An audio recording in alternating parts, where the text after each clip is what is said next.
We are coming to you live from the Kennedy Space Center Visitors Complex in Central Florida.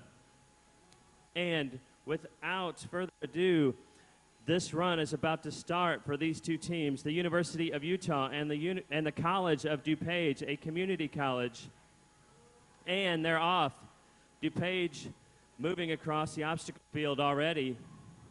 Utah went the wrong way at first, but they've recovered, and both robots are now moving across the obstacle field. This DuPage robot has no trouble turning, it looks like, so they're going to turn their robot around, is what I'm guessing is happening.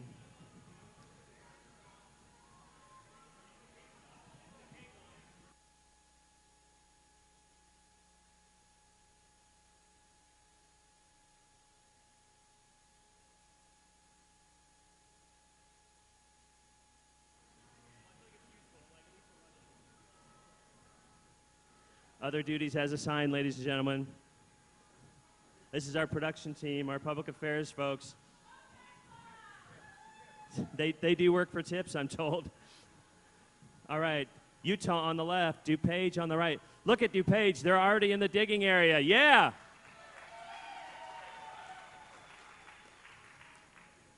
DuPage, a community college from Chicago. And look at that thing, look at that digger plunging into the crushed volcanic rock that we love to call regolith, but it's actually a regolith simulant. It simulates regolith, which is soil on another planetary body like the moon. Okay, we're zoomed in there because it seems to have stopped moving. Okay, the Utah robot, I can see wheels moving. So it might be a little bit stuck. Hopefully they can get out of there, though. If the other wheels can move and help out, that would be really helpful. When you've got a four-wheel drive robot and only one of the wheels moves, that's always going to get you into trouble. So not sure why the other wheels aren't moving. Okay, the auger on the DuPage robot is definitely spinning, so it's possible they might have pushed down a little too hard on it, which bound it up. Because, you know, this crushed volcanic rock, which is a simulant of regolith on the moon, is not easy to dig in. And if you try and dig too hard, if you try and push down too hard, its reactive forces against your digger, they grow, they get really intense. And most of these robots are limited in power and limited in the forces that they're going to be able to apply.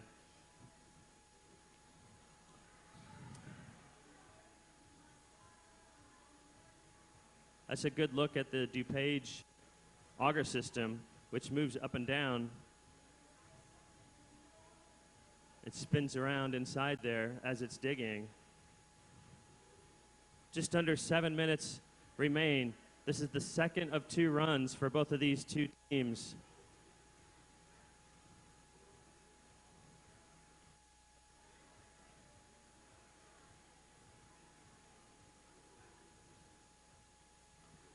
In the bottom half of the screen, you can see the students from Utah on the left and the students from DuPage on the right controlling these robots. Okay, there's DuPage. You can see the material, this crushed volcanic rock, falling into their onboard hopper.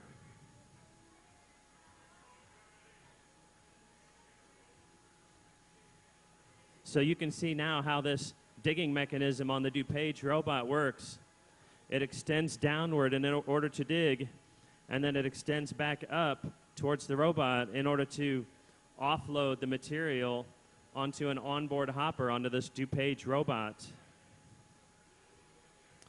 The lower cameras are the camera views that the students are able to see, and they're able to control these cameras in the control room. So in the lower right, that's the view of the DuPage robots that the students in the control room can see. Oh, that is really great to see. Look how far, and they're pushing with those wheels. So this DuPage robot, not only does the auger extend on a track, but then they go ahead and push those wheels and push that even further into the ground. You can see the back of the robot coming up off the ground a little bit. They were pushing so hard. Now here comes the auger back up. Now let's watch and see how much of that material is dumped into the onboard hopper. There you go.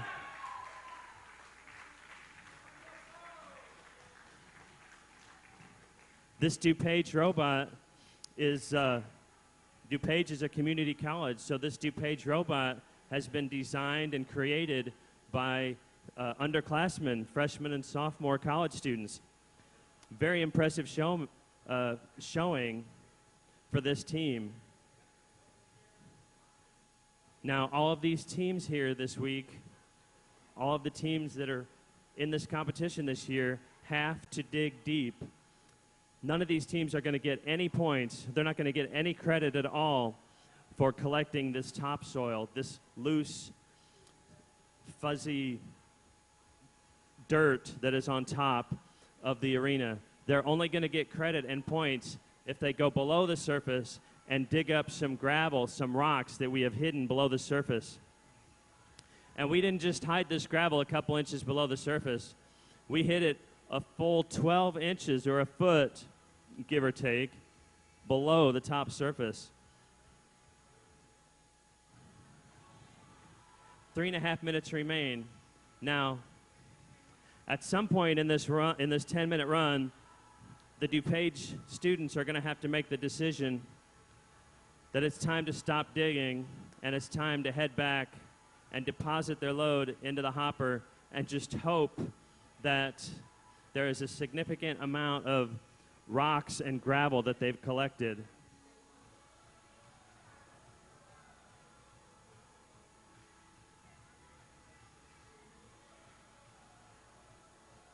I'm not sure they got much that time. So the high-resolution camera view on the top of the screen is only for our benefit in the audience. The students do not get to see this high-resolution view of this robot. They get to see the lower-resolution camera views that are on the bottom of your screen right now. 2.5 minutes remain for Utah and DuPage. Look at the Utah students haven't given up. Their robot is still moving. Here's DuPage. I think with time running short, this might be their last digging cycle. Okay, here they're coming up now.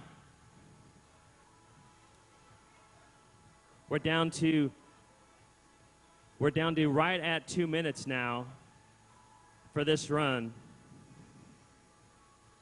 How long does DuPage need to get back across the obstacle field, and how long do they need to dump this material onto the hopper? It looks like you're coming back. Those wheels are really pretty wheels. They're very smooth. They have some nice grip, some nice traction. They're not just square. They've got a nice curve to them. And they seem to be working well for this team.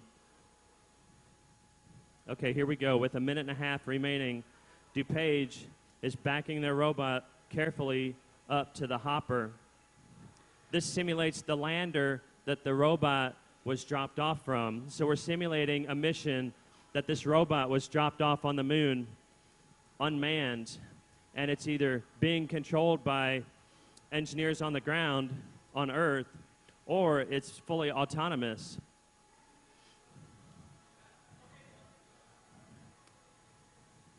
All right, now let's watch this DuPage robot with 50 seconds remaining.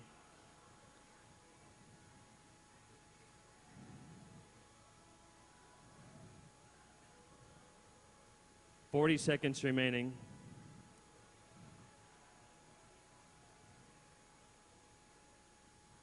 I'm on the edge of my seat. Come on. 30 seconds remaining.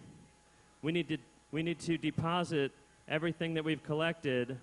Okay. I like to see things moving, but I like to see the right things moving. Time is running short. 15 seconds. Come on, DuPage. Dump, dump, dump, dump, dump, dump, dump, dump. Oh my gosh. Oh my gosh, they got so close. Let's give College of DuPage a big round of applause for that run. That was incredible. Community College. Let's also give University of Utah a round of applause for their attempt, even though they got stuck.